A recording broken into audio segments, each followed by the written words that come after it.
नमस्कार। आज बात यूपी इलेक्शन 2022 की। आज से हम लगातार यूपी इलेक्शन 2022 की आपको ओपिनियन, एग्जिट पोल और तमाम चीज़ें बताते रहेंगे।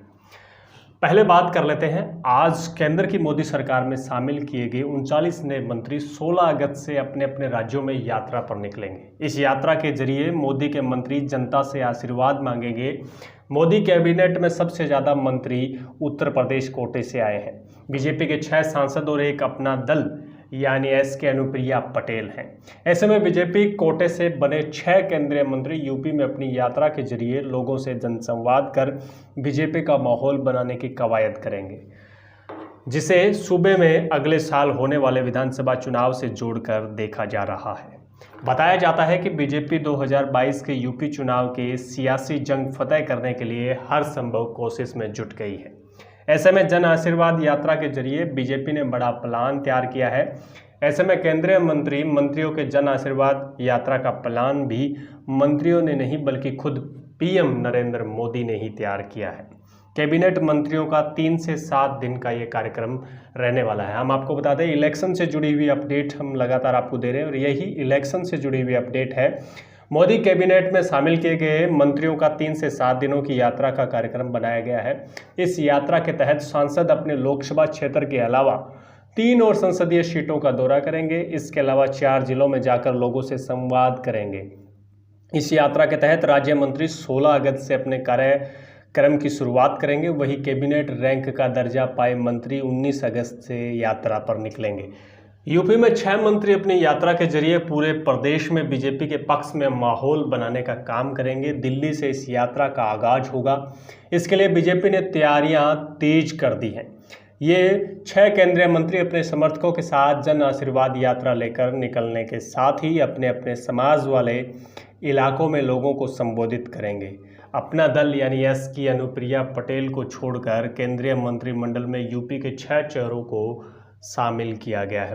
हम आपको बता दें, यूपी इलेक्शन को लेकर बड़ी अपडेट है। ये जो जितने भी कार्यक्रम होने वाले हैं इसे इलेक्शन से जोड़कर देखा जा रहा है। आप कमेंट बॉक्स में ज़रूर बताइएगा भी आपको क्या लगता है, क्या इनसे फ़ायदा होने वाला है। हम आगे बता दें, लखनऊ के मोहनलालगंज में सांसद और मोदी कैबिनेट के दलित चेहरे के तौर पर शामिल हुए कौशल किशोर 16 अगस्त के बाद से यूपी की जन आशीर्वाद यात्रा निकालेंगे, जो उन्नाव, रायबरेली, बाराबंकी और सीतापुर जिलों और उनसे संबंधित विधानसभा क्षेत्रों के साथ साथ राजधानी लखनऊ का दौरा करेंगे। कौशल किशोर पासी समुदाय से आते हैं और इन जिलों में उनकी जाति के लोगों की बड़ी आबादी है। इसे पासी समुदाय को साधने की बीजेपी की रणनीति माना जा रहा है। कौशल किशोर की तरह बाकी केंद्रीय मंत्री भी अपनी जाति के लोगों के साथ संवाद करते हुए अपने क्षेत्र के इलाकों में जन आशीर्वाद यात्रा निकालेंगे। मोदी कैबिनेट में यूपी से ब्राह्मण चेहरे के तौर पर अजय मिश्रा टेनी को शामिल किया गया है। लखीमपुर, शाहजहाँपुर, मिश्रिख, बरेली सहित रुहेलखंड के जिलों में यात्रा निकालेंगे और लोगों से संवाद करेंगे। इस तरह से वो ब्राह्मण समुदाय के लोगों को खास संदेश देने की कवायद करेंगे।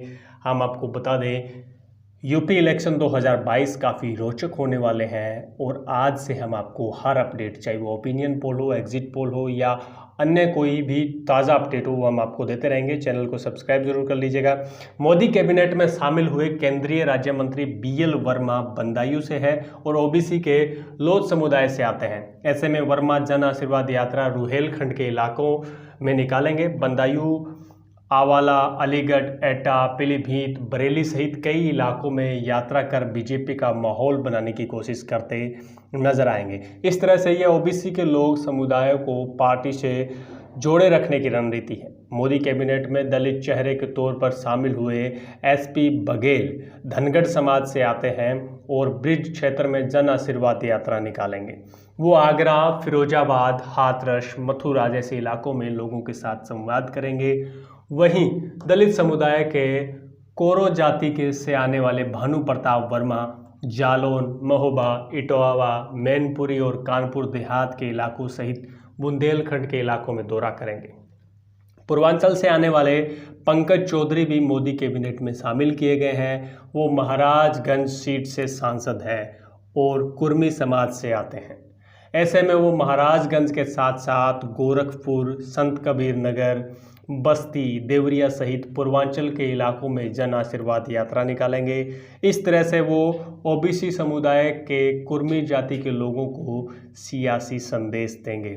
सियासी संदेश साफ तौर पे कहा जा सकता है मोदी कैबिनेट की जो 39 मंत्री हैं वो सीधे तौर पर बीजेपी अपना यूपी में पूरी ताकत झोंकने वाली है। बीजेपी ने प्रदेश के अलग अलग हिस्सों से ताल्लुक रखने वाले यूपी के 6 मंत्री अपनी जन आशीर्वाद यात्रा के जरिए पूरे प्रदेश को कवर करने की रणनीति बनाई है। सभी सांसदों को अपनी सीट के अलावा अपने आसपास की सीटों और जिलों को भी कवर करने के निर्देश दिए गए हैं। इस यात्रा का प्लान पीएम मोदी ने बनाया है। दरअसल मॉनसून सेशन के पहले ही दिन प्रधानमंत्री नरेंद्र मोदी जब इन मंत्रियों का सदन में परिचय कराना चाहते थे तो इस भारी हंगामे के चलते वह ऐसा नहीं कर पाए थे। इसके बाद उन्होंने मंत्रियों को यात्रा करने का आदेश दिया था। इस यात्रा का प्लान तैयार करने के लिए हाल ही में बीजेपी चीफ जेपी नड्डा ने सभी नए मंत्रियों से मुलाकात की। फिलहाल एक मंत्री विश्वेश्वर डूडौर बीमार है। ऐसे में बाकी 39 मंत्री 22 राज्यों में यात्रा करेंगे। मंत्री यात्रा के तहत धार्मिक महत्व के स्थानों पर जाएंगे। वे राष्ट्र नायकों को श्रद्धांजलि अर्पित करेंगे और लोगों को संबोधित करेंगे। इसके अलावा पीएम गरीब कल्याण अन्न योजना के तहत राशन का वितरण कैसे हो रहा है उसका भी अवलोकन करेंगे। जी हाँ, हम आपको बता दें पीएम मोदी की जितनी भी योजनाएं हैं, केंद्र या राज्य की जो भी योजनाएं हैं उन पे भी वो लगातार फोकस करेंगे और इस यूपी चुनाव को साधने का प्रयास बीजेपी कर रही है। बता दें कि नए मंत्री शपथ लेने के बाद से अब तक अपने घरों में नहीं आए हैं। अब संसद का सत्र समाप्त हो गया है, जिसके बाद वो जन आशीर्वाद यात्रा के तहत निकलेंगे। पीएम नरेंद्र मोदी चाहते हैं कि आम लोगों को ये संदेश जाए कि केंद्र सरकार के मंत्री उनके लिए हर समय उपलब्ध है। इस तरह से पीएम मोदी यूपी चुनाव से पहले सूबे में बड़ा सियासी संदेश देने की रणनीति अपनाई है। यह रणनीति कितनी कामयाब होगी आप कमेंट बॉक्स में अपनी राय जरूर दीजिएगा। यूपी इलेक्शन से जुड़ी हुई कोई भी जानकारी है फटाफट आपके पास पहुंचती रहेगी। चैनल को सब्सक्राइब कीजिए, बेल आइकन का बटन दबाइए और आप यूपी के किसी भी जिले, तहसील, कस्बे, गांव से आते हैं तो कमेंट करके जरूर बताइएगा भी आपके क्षेत्र में आखिर कौन जीत रहा है। आज के लिए बस इतना ही। जय हिंद, वंदे मातरम।